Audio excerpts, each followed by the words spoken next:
Half day schools. ఇప్పుడంటే స్టైల్గా half day schools అంటున్నాం, కానీ చిన్నప్పుడు ఒంటిపూట బడి అనేవాళ్ళం.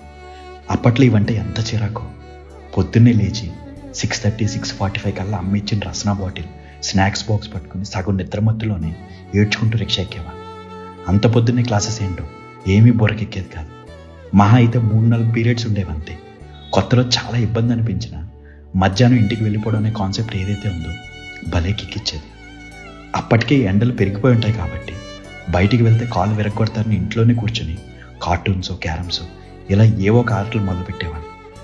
ఇలా ఒక 2-3 వారాలు ఒంటిపూట సెలవులు మహా ఆనందంగా గడిచిపోయాయి. లైఫ్ బాగుందనుకునే లోపే ఫైనల్ ఎగ్జామ్ షెడ్యూల్ రిలీజ్ అయ్యేది. ఇంకా చూసుకోండి, అక్కడ స్టార్ట్ అయ్యేది మనకు బ్యాండ్. పొద్దున్నంతా స్కూల్లో, ఇంటికి వచ్చాక ఎగ్జామ్స్కి చదవమని ఇంట్లో. ఇలా ఒక 3 వారాలు టెన్షన్ అండ్ టార్చర్లోనే పోయేది. ఎగ్జామ్ స్టార్ట్ అవ్వగానే మార్నింగ్ ఎగ్జామ్ రాయడం, మధ్యాహ్నం వెళ్ళి నెక్స్ట్ ఎగ్జామ్కి చదువుకోవడం. ఇంకా ఎగ్జామ్స్ అయిపోవడంతో ఒంటిపూట సెలవులు కాస్త పోయి సమ్మర్ హాలిడేస్ వచ్చేసాయి.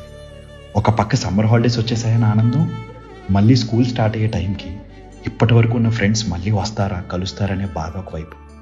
ఇలా హ్యాపీనెస్, బాధ నడుమ ఒంటిపూట సెలవులకి ఫుల్ స్టాప్ పెట్టి సమ్మర్ హాలిడేస్కి అమ్మమ్మ నాన్నమ్మ ఇంటికి పరిగెట్టామని. ఏంటో ఆ రోజులన్నీ ఇప్పుడు తలుచుకుంటే ఒక మంచి ఫీలింగ్. ఏమంటారు? మీకు ఇలాంటి మెమరీస్ ఉంటే షేర్ చేసుకోండి. ఉంటా అండి.